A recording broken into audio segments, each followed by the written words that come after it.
In front of me is Redmi Note 12 Pro, and today I would like to show you how you can turn on or off adaptive brightness on this device.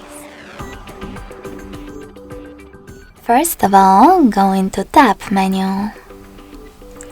Now look for Auto Brightness shortcut, and when you find it, click on it. As you can see, mine is now see-through.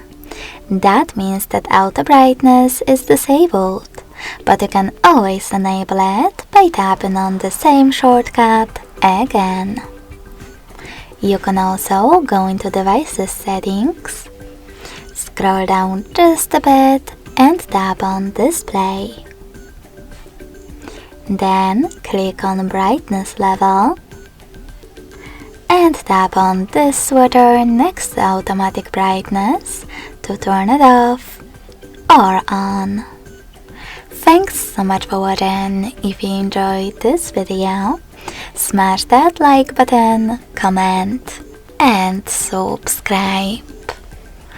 Bye!